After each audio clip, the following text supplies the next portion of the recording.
Hello, everybody. It is the Locked On Big 12 podcast weekly crossover. I am Josh Neighbors of Locked On Big 12.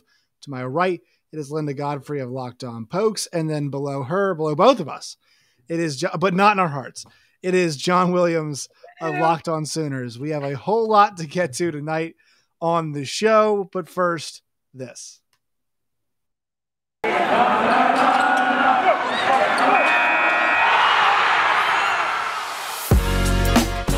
Locked On Big 12, your daily podcast on the Big 12 Conference, part of the Locked On Podcast Network, your team every day. Once again, I am Josh Neighbors of Locked On Big 12. That is Linda Godfrey of Locked On Pokes. And then below, she's gone. Now she's back. Also, John Williams of Locked On Sooners. So a couple pieces of news and notes we have to get to before we get to a lot of Big 12 action tonight. First one is we got word tonight, sad news, but also should be a little bit of a celebration too of a wonderful life lived for John Madden.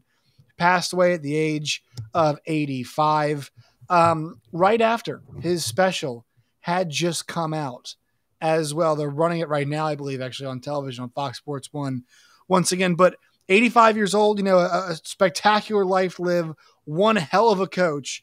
In addition to being a revolutionary in terms of coaching, in terms of broadcasting, in terms of video games. I mean, John, this guy had, his fingerprints all over modern football. Yeah, 100%. He had the coaching acumen, the creds, and then you throw him on the video game that is arguably one of the most popular video games ever in the United States, at least. We're not going to talk international with FIFA and all that. But I mean, the Madden name is synonymous with football. It is video game football. Any kid that is under the age of 50 or any adult under the age of 50 has played John Madden football at one point in time. I remember my first copy of Madden NFL EA Sports was 2002, I believe, with Eddie George on the cover, and just loved every single bit of it. And I mean, it's definitely sad to see such an icon of the sport pass away. And at the same time, 85 years, that is a long life full of joy. And I think that's one of the things that he brought to the game was just a joyous attitude and excitement for it. I think it's, similar to some of the things we see about, like Tony Romo. That's why a lot of people love him. Well, John Madden was that guy. He was the guy that brought all the energy, all the love for the game, and all the excitement and the joy, probably at a time when, broadcasters were still very like neutral and right. I don't want to say monotone, but they just didn't have a whole lot of like gumption to them. Like not a lot of like excitement in it. It was very the Howard Cosell style still. Right. And so I feel like he really changed the game and allowed broadcasters to have more personality, be more personable, and be themselves on camera. And it was such a joy to watch him on Monday Night Football on Fox. That was really where I got a lot of my John Madden exposure, was when he was calling Dallas Cowboys games for Fox with Al Michaels in the early 2000s. And there's nobody that's ever going to be better than him. I'm going to say that because he completely revolutionized what it looks like to televise an NFL football game. Yeah. That's been a sentiment I've seen a lot from a lot of people. Bomani Jones made a really good point where he was like, look, a lot of people recognize, like a lot of people complain nowadays about color commentary because the color commentators now aren't John Madden. And the number of clips that have been floating around the internet, I mean, there's the one where he's talking about the buckets of water, and he said there's a mother bucket, there's a daddy bucket, and now they have a child bucket. And he's like, all these buckets are going to be dumped on certain people drawing lines. And, there's times that he drew a circle around somebody's head that had, I forget which Cowboys player it was, steam coming off their head. And he's like, you could grill some meat on there in the middle of a playoff game. And it's like, who thinks they're doing this stuff? This John Madden does. Yep. John Madden thinks he's doing this stuff. And that's why it's like, it's really sad he's passed. But this is the legacy that he's left, is people smiling and laughing and enjoying football. And also, I mean, you know, I can't speak to this. I didn't watch a whole lot of his teams play, but like go look at his coaching record. Yeah. If you want to check his bona fides, he's a world champion coach and he won a lot of football games too. So not just the fun stuff, Linda, we're talking about John Madden's legacy, but also, you know, too, I mean, you're a big fantasy player. There's a certain element of like the video game stuff kind of leading into fantasy, right? There's video games kind of help do that. You know, how many yards could this guy put up in a season? How many yards could he receive in one season? All kinds of stuff like that. It's part of an impetus for this. Madden video games, you know, with the Ultimate Team and whatnot. It's important for that. Before fantasy football was the male dominated field that I wanted to take down, it was I worked at GameStop. It was my very first job. So I spent a lot of time with Madden, the video game, from like every year, you know, like you have 25 cents for it. And I'm really sorry, but that's where we're at in negotiations. So it's like 03. So, but I spent a lot of time with the Madden football game. So he's for sure imprinted some very important stories on my life just through that. So. Yeah. And I think with the Madden game, it's look, like we all know Madden was not sitting there like developing the game, writing code. We're all familiar with this, but like the video game is named after him to give you any idea of how influential he is. And I grew up, you know, the sounds of him calling the games and whatnot. So, you know, wonderful, wonderful human being by all accounts. I'm glad he got to see his special. Hopefully got to see his special pop on television. I hope he got to see that. And it was awesome that he was able to be a part of that. So, you know, obviously his family, keep them in your thoughts right now, but an excellent life lived and one that he gave so much to so many people that he had never actually even met. We didn't even touch on the turducken. Yeah, the turducken, which is like all-time greats. I mean, here's the thing. He also spawned one of the greatest comedy runs ever from Frank Caliendo, who like absolutely capitalized off John's, you know, his comedy and a lot of his unintentional comedy. And the thing is, John had a lot of actual comedy, unintentional comedy, and knowledge of football, which is like this amazing trifecta that I think people really like. And that's why it's like there really hasn't been anybody since him that brings those things. I mean, people love Tony Romo, but like I don't find his unintentional comedy endearing like some people do, I guess. Like I find his like with John Madden, everything always kind of felt under control. With Tony Romo, it's like, oh, Jim.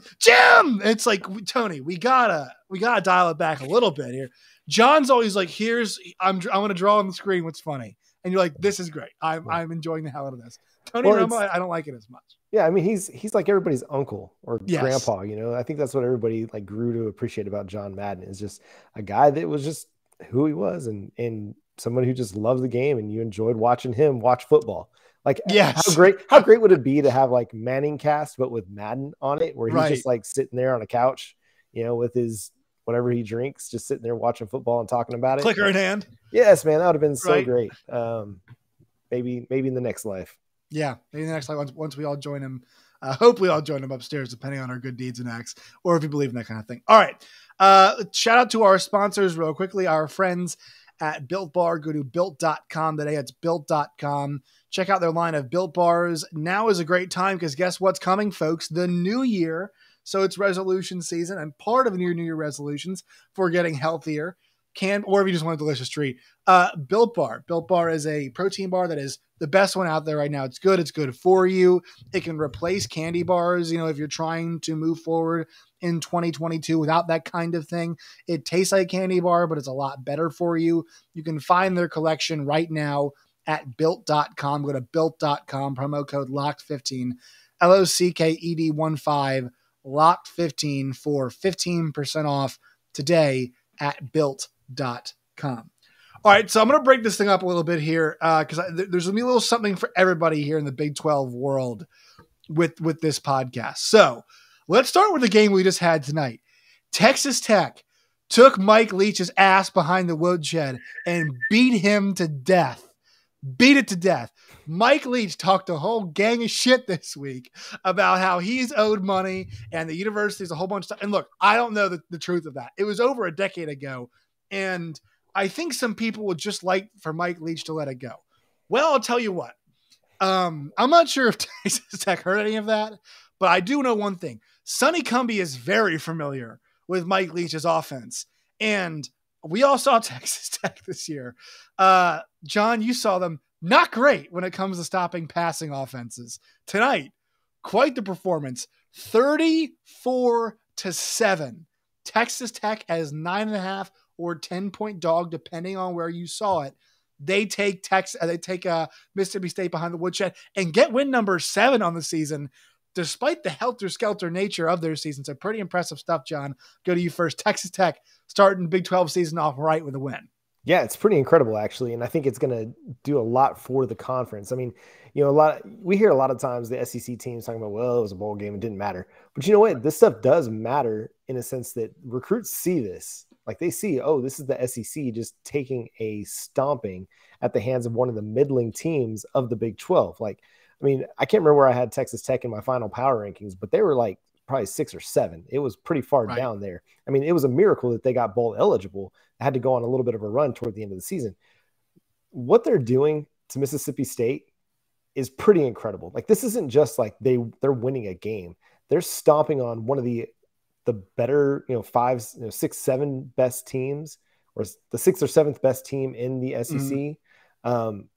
It's pretty impressive. And I think it's just a good sign for that team as they head into the offseason with a whole lot of renewed energy, with Joey McGuire coming in and a new staff. I think that's really big for Texas Tech to be able to build off that moving into 2022. Yeah, and, this also kind of gives you appreciation for what Oklahoma State and Oklahoma did to Texas Tech this year a little bit, right? I mean, both those teams beat them pretty badly. Oklahoma with the offense, Texas Tech with the defense. And look, I think this is a really positive sign for Texas Tech and Joey McGuire. Like, there is I know Mississippi State was missing some guys, but this is Donovan Smith, who is the second or third quarterback, depending on how you look at their depth chart.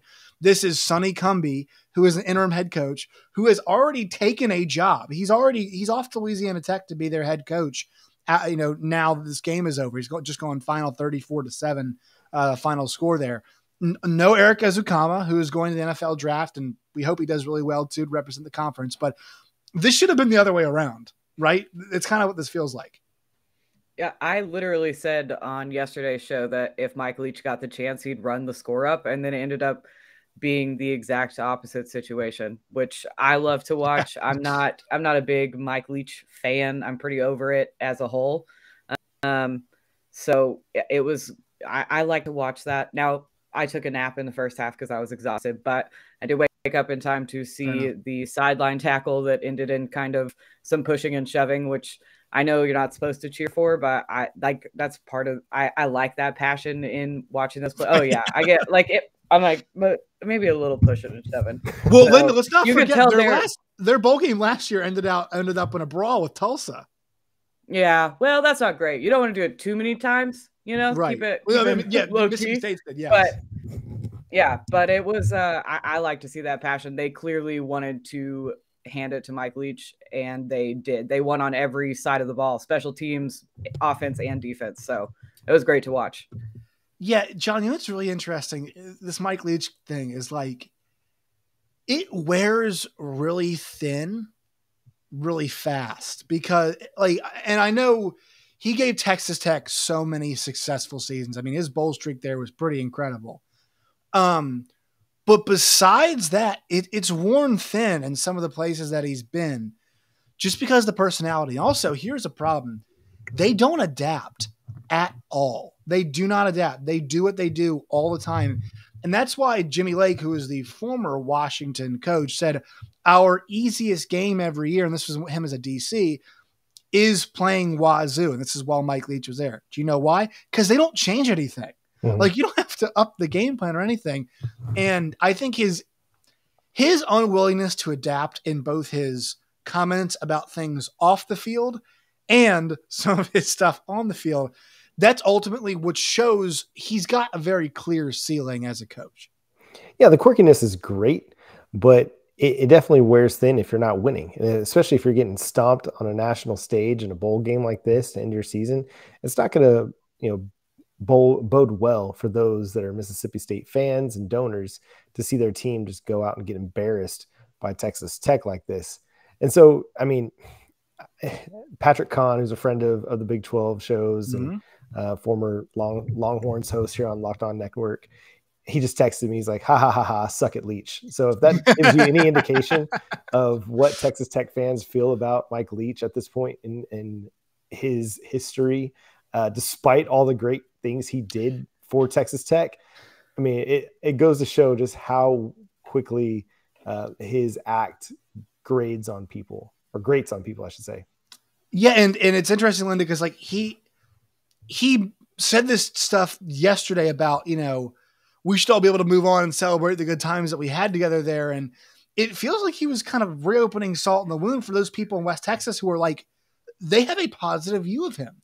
They are thankful for what he did. Now, when he brings the stuff back up and won't let everybody move on, that's kind of when that's where it's like, Mike, just stop. Like, dude, we respect you. It's the same thing that Aaron Rodgers is doing every time he goes on Pat McAfee's show the last several weeks. Like, we're not talking about him anymore. And he's like, people can't quit talking about it. We've moved on, buddy. Like, we're trying to move past it. Quit bringing it up. The way he handled a kicker missed a field goal over the season. And he, like, in the press conference afterwards was like, we're holding open tryouts. I'm sorry, but these are chilled. Like, if I heard a coach speak about my kid that way with like just disrespect like that, I know you're supposed to respect your elders or whatever, but like, you don't respect me, I'm not going to respect you back, regardless of how much older you are than me. And I think he handled that poorly. I think he handles a lot of things poorly and tries to play it off as like, I'm so funny though. And I'm like, right. It's not funny anymore. It's like a reverse Mike Gundy, like the I'm a man, I'm 40 thing, right? Was in defense of the player, which he was too far in that. But Mike Gundy, Mike Leach has a lot of, this is not the only instance where he has gone after his players, right? We have the fat girlfriend's comment. Remember the fat girlfriend comment a while ago? He said his players are too worried about their fat girlfriends. He said earlier this year he wished social media would be gone or whatever. And it's like, dude, he just... Man, foot and mouth all the time. And never, this guy is, you rarely hear him back his players. I mean, the worst story about him is allegedly locking, Craig James' son in a hot shed at Texas Tech. And it's like, when we really felt like it, Mike Leach at bat for his players? Never. We never really had that conversation. Anybody else want to have any final words on Mike Leach before we move on? No, it's probably time for him to go back to a coordinator role and just live out the rest of his coaching days in the not in the limelight, backstage for somebody. I think school like Texas Tech or Wazoo is perfect for him, but the problem is like you said, you just said, he grates on you and grates on you and grates on you and grates on you. And so eventually, like, they'll keep going 7-5, 6-6. But we saw it this year. Ole Miss handled them. I mean, Ole Miss handled them pretty easily. And if you see teams like that every single year, they're going to adjust and start beating you. Yeah, that was what his life was like in the Big 12. I mean, he had a couple really good years when he had really, really good talent. But when the talent was not elite, like a Michael Crabtree, or Patrick Mahomes, Patrick Mahomes, that's so dumb. Right. But I mean, he Graham Harrell. Yeah, Graham Harrell, when he had elite talent, he could kind of get himself up into the top 4. But again, like you said, his ceiling was capped. Anyway. All right, one more word from our sponsors before we move on to some other bowl games. Today's show is brought to you by betonline.ag. Go to betonline.ag today. Use the promo code LOCKEDON. That's LOCKEDON. Locked On. You'll receive a 50% deposit bonus. So if you deposit $100, they will give you an extra 50%. So if you deposit 100, they'll give you an extra 50 to play with today. F1 is going now, but if you want to bet some futures, F1, futures on baseball, college football, college basketball, NFL, NBA, NHL whenever it returns, UFC, boxing, all that stuff you can bet on at betonline.ag today. Once again, promo code locked on, LOCKEDON, locked on. West Virginia is playing Minnesota right now, so we'll have more on that game tomorrow on tomorrow's show. I'll touch on that. But your all's teams have some games coming up here. So, John, I will start with yours that we've got Wednesday night. This will be out on Wednesday, so people will get ready for this game. The Alamo Bowl is coming up between Oregon and Oklahoma. It's most interesting because this is the interim coach bowl, but like also, it's two pretty significant figures coming in. Brent Venables, obviously much more of a longer tenure as a known defensive coordinator. Dan Lanning, the young kind of gun going there. One's got a transfer quarterback coming in that we know in Bo Nix. The other, hoping not to have their quarterback enter the transfer portal in Caleb Williams. So tell me what you're looking for in this game. Kind of give us an idea of what you think might go down. And I'm searching right now. I believe the Sooners are a 6.5 point favorite as it sits right now. Take on the Ducks. Yeah. So just initially, I'm taking Oklahoma minus the points in this. I mean, that might be the homer pick, but I just feel like from a statistical standpoint, Oklahoma is just a better team. You look at it across the board, they're just more efficient offensively. They do a little bit better defensively. They're better in the red zone, better on third downs than Oregon is. Oregon, yeah, they went through the same kind of transfer or interim coach turmoil that Oklahoma has. At the same time, they didn't necessarily have a guy like Bob Stoops who could step in and kind of reinvigorate the program in the interim. This is a team that I think they're wanting to play this game and win this game for Bob Stoops and for the program, for themselves, just with all of the controversy and all of the roller coasters of emotions that they went through a month ago. They're ready to play some football. You hear them talk about it like as soon as school ended, they were just like, we're about football. We're about going to play this game. And they're into it. They're eager to play. I really think this is going to be a great game for Caleb Williams. He's going to have most of his receiving targets there. Austin Stogner went to the transfer portal, but he's got everybody else. And that's going to be huge for him in this game. And not having to play Kayvon Thibodeau on the Oregon side of things, that's going to be a huge benefit to them. At the same time, Oklahoma lost 3 of the 4 starting defensive linemen to who declared for the NFL draft. That's going to be huge. So I'm really looking forward to watching the young guys on the edge, Ethan Downs, Reggie Grimes, Clayton Smith as well, to see what they're able to do with a little bit more snaps available to them in this matchup. Also looking forward to seeing like Brian or David Agwebu, Danny Stutzman getting some of Brian Asamoah's snaps as he also declared for the NFL draft. So it's going to be really interesting. I'm just looking at this one as an opportunity to evaluate some younger guys. And hopefully this time next week, we have a little bit more clarity as to Caleb Williams' future. I think most people who follow the program are leaning toward him staying at Oklahoma. But again, these are high school kids making decisions about their potential NFL futures. And so you never know what's going to happen. Sorry, high school kids, college kids. I am all over the map today, guys. I don't know. It's all good. No worries. It might have been just the 4-hour sleep I got last night trying to record my show and struggling because my kid got in my bed. And so I had to sleep in her bed. It was terrible. Anyway. Father of the year. Yeah, man, it has been a rough one. But anyway, yeah, I'm looking forward to it. It's great that we're going to have at least one more football game left, even if it is a little bit more of an exhibition game. I'm just looking forward to watching football because it's going to be a long 9 months without college football. And I think it's important for Oklahoma to end on a good note. I will say this, both these teams are coming off losses. Oklahoma's loss was not as pronounced in terms of scoreline, right? I mean, Oregon was last seen taking on the chin again from Utah. And I think the point you made about Bob Stoops is correct, right? I think there's obviously been a lot of communication. You know, Brent Venables, Bob's the type of guy I feel like that would go to Brent Venables and say, hey, look, like, what do you want here? Like, is there anything you need to see in this game moving forward? And these guys in particular you want out there. I think he's that kind of coach. Now, obviously, I think Brent's somebody that would kind of let him do his thing, right? He's not going to try to infringe on that too much. But, you know, I think the communication lines have been good. I think that program's in a really good spot. I don't feel the same way about Oregon. I think they've had 2 coaches leave. The last 2 coaches they've had have left to take jobs in the East Coast. Their status as an elite team on the West Coast is in danger. I think they really want to get to as the elite team, I should say, on the West Coast, right? With Lincoln Riley going to USC, that puts that in a little bit of jeopardy right now. To me, I think there's a whole lot of licking their wounds and wanting to get to the offseason. While Oklahoma, it just seems that there's a little bit more positive momentum, in my opinion, at the end of this game. Is that you're reading the situation? It just feels, and it was a week 7 game between Oregon and Oklahoma. We would not be, obviously circumstances would be different, but we wouldn't be talking about positive and negative momentum. But that stuff tends to matter in these bowl games. I think you saw it tonight. While there's been some disarray with Texas Tech, the momentum they've had has been positive as a program heading into the game. People are like, oh, this team's giving up. No, if you watch them the last part of the season, they almost beat Baylor, and they did beat Iowa State on a last-second field goal to get themselves to a bowl game. There was no quit there. They were not quitting any way, shape, or form.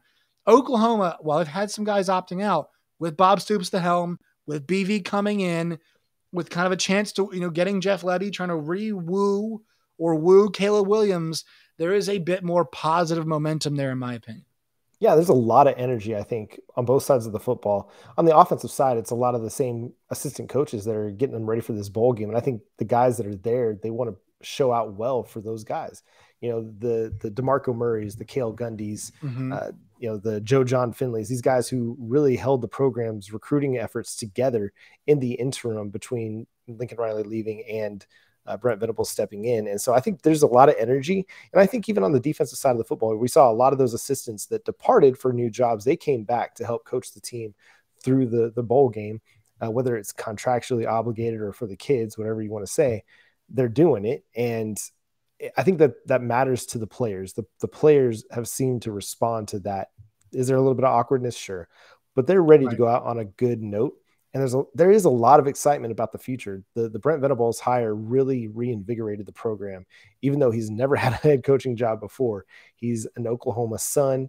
He's a guy that is, he's not from Oklahoma, but he's a guy he's an Oklahoma guy. Like, he's a Sooners guy. And I think everybody's just really, really excited about the future. All those guys that are planning on coming back next year are really excited about it. The recruiting class is looking really strong all of a sudden. And so there's just a lot of really positive vibes heading into the offseason. And I think it's going to start with this Alabama Bowl win. Linda, do you have any, you want to give us any opinion you have on this game, and also give us a pick, if you will?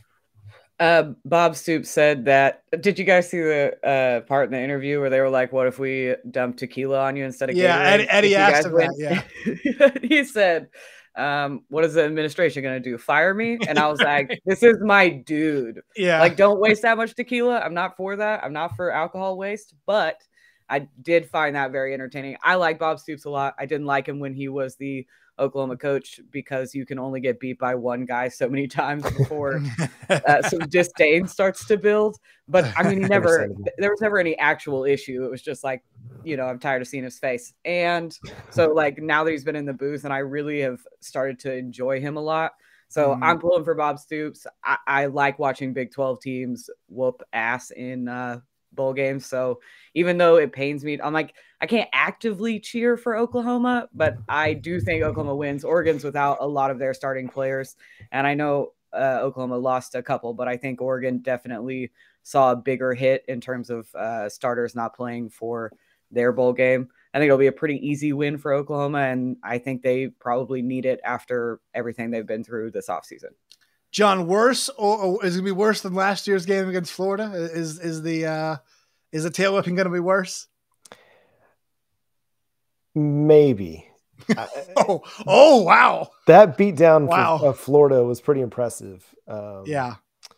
I will say that, Oregon, like Linda mentioned, Oregon's coming in to this thing limping a little bit more because of the COVID protocols that, I feel like they said something as many as 30 guys potentially out. That's a huge toll on a program. And even though you carry, 90 guys or more in your program, that's still a huge hit to your depth. Guys that are playing special teams, that are playing on your rotational defensive units, like, that stuff matters. I don't know if maybe Bob Stoops is going to want to run up the score based on what happened in 2006. I just don't know if that's going to be the case. I just think that this is going to be a team that's going to be ready to play and fired up to play. The Oregon interim head coach said that their guys are going to be ready. Whoever's going to be available is going to be ready and going to give it their best. And I think they will. I just think that, like, Oklahoma's offense is completely there, aside from Austin Stogner. Right. And so, like, they were clicking against Oklahoma State until the second half. So this is a team that's still really, really good on offense. And we saw Oregon struggle with pretty decent offense in Utah. And so I think this is going to be a really, really good offensive performance for the Oklahoma Sooners. And you do predict that we are going to see Caleb Williams stay at Oklahoma, correct? Yeah, that's where I'm heading. If yeah, that's the way I'm leaning right now. There are going to be plenty of people in the comment section tell me I'm dumb about it, but it's cool. Yeah. I'm over you. I'm over you USC Yeah. fans, but thank you for watching. Yeah. I appreciate all the USC fans that have been tuning in to Locked On Sooners on YouTube. Thank you so much for tuning in. All right, so let's talk about the next game now we have to talk about. That is going to be the PlayStation Fiesta Bowl. That is between Notre Dame and Oklahoma State. The Irish are 2.5-point favorites. The last time I looked, this one is going to be a what is this? Is this a New Year's Day game, 1:00 on the ESPNs? Why aren't they on ABC as opposed to Iowa and Kentucky? I don't know. TV things are really weird. But Linda, how are we feeling as we head towards this bowl matchup? I think there's a lot of motivation on the Notre Dame side. Obviously, you want to show up for your coach, Marcus Freeman. The issue for Oklahoma State is, look, I know you've lost the upsetting Big 12 championship game. You're still in your sixth bowl, still playing a really good team. Make sure there's no carryover. Also, what's the defensive coordinator situation heading this game? Is it a tryout potential situation? Kind of give us the lay of the land for the Pokes right now. First of all, I love Marcus Freeman. I love that hire for Notre Dame. I have said since we got this matchup in the bowl game matchup that I was going to be bummed to hand him his first loss, but somebody's got to do it. So I'll take the burden. Yes. Joe Bob Clement sounds like he is going to be the interim DC, kind of calling plays. That's the guy that I've been hoping, if they're going to hire from within, that's who I'm eyeballing. I really like him a lot. He's been there a long time. He's the defensive line coach. Obviously, we've seen how well the defensive line has played the last 2 years. So I really like him. And it sounds like the players say that he's just stepped right in and done exactly what they've asked him to do. Mike Gundy's already said several weeks ago, he said they weren't going to announce a DC until after the bowl game. So I do wonder if it's kind of a tryout situation. But all these kids want to play. They never felt like they were. I don't think there was a part in the season where we felt like we ever got the respect that we deserved. And obviously it ended on a low note against Baylor in that Big 12 championship game. So now we're still in this perpetuant, like, we just want to be recognized for how good we are. I think Malcolm Rodriguez is going to come out and play fantastic. We've had 4 people enter the transfer portal. I think Desmond Jackson isn't playing in the game. And maybe one other player that isn't going to go to the bowl game and play. But for the most part, we seem to be pretty healthy. And, we don't have any players yet we have a ton of guys that have one more year of eligibility on that defense that have not made a decision about the NFL draft that are going to play in the bowl game. So I just hope they come with fire and they want to kind of put that Baylor game fully behind them. I think they will. I think they want to prove themselves. So that's what I'm hoping to see. Think this game impacts at all some of the impending decisions that a couple Pokes players have to make about whether they're going to be returning next year or not? And a lot of them, it's either the NFL or staying put, not transferring elsewhere. And I mean, I'm talking most about the defensive stars. I think it might come down to, how well the defense runs now that, we lost Jim Knowles. Still, the sting hurts a little bit. Mike Gundy talked about how different it was in the locker room, just missing his character and his personality and who he was as a coach, which is a thing that all the players loved so much about him. But I do think if Joe Bob Clements does end up getting brought up and being the defensive coordinator, I think that would go a long way for some of these guys to come back. I don't know that Colby Harvell-Pill needs to come back for another year. I don't think he does. But he hasn't made a decision yet, or claims he hasn't made a decision. Whereas a guy like Bernard Converse, I think, probably does need to come back a year. He played fantastic football this season. He had a lot of really well executed pass breakups, but I do think he probably needs one more year of film. He's another guy that said in press conferences he hasn't made a decision yet. But I'm excited about, we had early signing day. It went well. We haven't lost a whole lot of very important players to the transfer portal yet. So I'm hoping that trend continues as we head into full off season. One more question for you here. Do you think it's important that Spencer Sanders plays well to make sure that there is not as many questions being asked as we head into next season about that Oklahoma State quarterback situation? I think Spencer Sanders he had a stretch in the middle of the season where he was playing some of his best football as a Cowboy. Unfortunately, as with most things, recency bias is very strong. It works in your brain like a way that you can't control. And so right now, the only thing people remember is the 3 interception game against Baylor in the Big 12 championship, on top of the fact that he had 4 interceptions, I think, in the Big 12 championship, and then another 3. 4.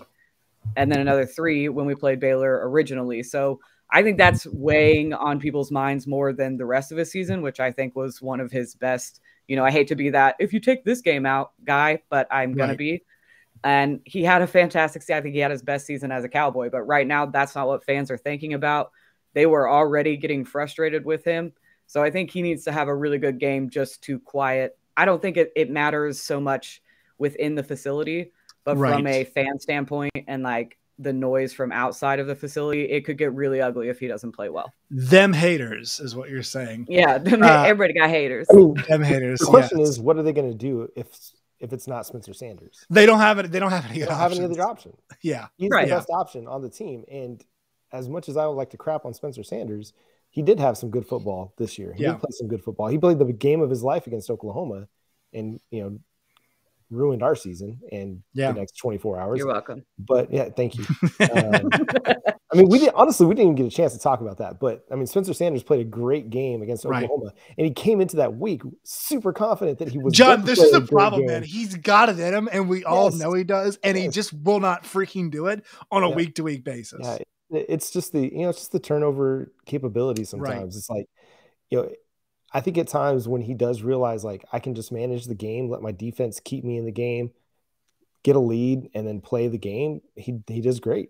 Now I will say he ran into the Keanu Reeves and the replacements quicksand against Baylor, and he just couldn't dig himself out of it. And that was the difficulty there. I mean, they almost did, actually. I will give him credit for that. They did almost pull that one off.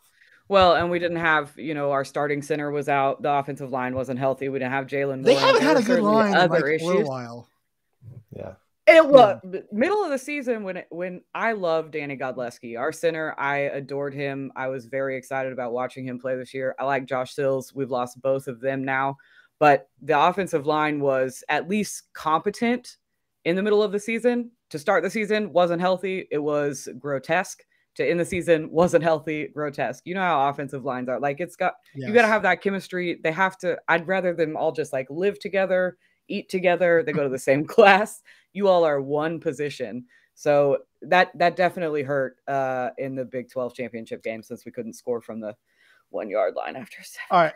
That's tough. All right. Real quick. We got to make some picks. Get out of here. Make way for the Wizards folks who are recording after us. So Linda, your pick for the PlayStation Fiesta Bowl. Sorry, Marcus Freeman, but go Pokes. All right, John, your pick for the Fiesta Bowl. I'm going to pick that the Fiesta Bowl goes back to the Tostitos Fiesta Bowl because that just sounds better. But I think I want to say Oklahoma State. Yes. I just I'm don't. not gonna. I just don't. I'm gonna go with, and I don't like the Irish. The Irish are never coming back on this show. The Irish are the Texas Longhorns of the North, so I don't like picking them. But they're gonna beat Oklahoma State. So. I'm gonna go with Oklahoma in their game. I'm gonna go with the under in Notre Dame and Oklahoma State. The under currently over under on that one is 45 and a half. Wow, that's low. 45 and a half. I'll take the under either way. Also take Notre Dame to win that game. All right, everybody. We've got to give our social medias and ways to find the shows. So Linda, you're up first. Well, first of all, I'm blocking both of you, so the friendship's been good. But you can find me on Twitter at Lindellians. Fantasy football content is almost over, but if you need a kicker for your Week 17 championship game, hit me up. I will try to help you navigate those waters. You can find Locked On Pokes at locked_on_pokes on Twitter, and Locked On Pokes on all your listening apps. John.